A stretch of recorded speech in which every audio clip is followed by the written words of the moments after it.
देखें, हिंदी विषय से एक दिवसीय एग्जाम में अक्सर पूछा जाता है अघोष और सघोष। ठीक है, किसे कहते हैं? तो देखिए, परिभाषा से कोई मतलब तो है नहीं, हमें तो प्रश्न देख के उत्तर लिखना होता है। फिर भी देख लें, अघोष और सघोष। अ माने नहीं, घोष माने गूंज, अर्थात जिनमें गूंज ना हो, नाद ना हो, कंपन ना हो जिनके उच्चारण में, वो क्या कहलाते हैं?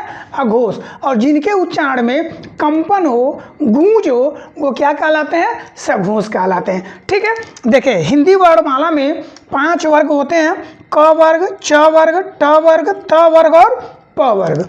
क वर्ग में क्या है? क ख ग घ न, च छ छ छ य, ठ ठ ड ढ ड़, त थ द ध न, प फ ब भ म, ये हैं। तो देखें, प्रत्येक वर्ग का जो पहला और दूसरा है, प्रत्येक वर्ग का जो पहला और दूसरा वर्ण है वो क्या कहलाता है? अघोष कहलाता है।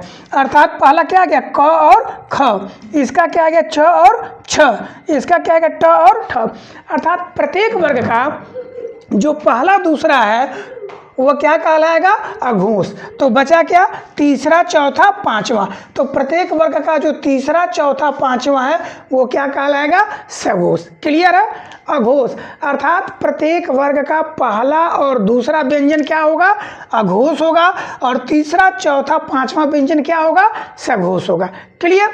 अब देखें, ऊष्म व्यंजन जो होते हैं स, श, स और ह, जो ऊष्म व्यंजन है स, श, श और ह, ये क्या कहलाएंगे?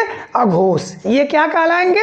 अघोष। इसके बाद जितने भी हैं अंतस्थ, य, व, र, ल, और एक क्या इसमें जोड़ देंगे? ह।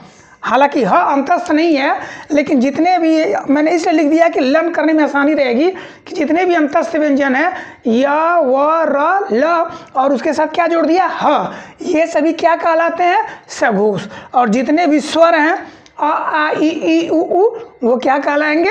सघोष। क्लियर है? तो अघोष और सघोष, प्रत्येक वर्ग का पहला दूसरा अघोष होता है, जितने भी उसमें व्यंजन है श, श, श, अघोष होते हैं। प्रत्येक वर्ग का तीसरा, चौथा, पांचवा सघोष होता है।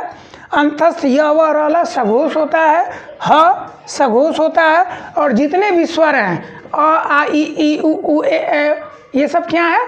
सघोष कहलाते हैं।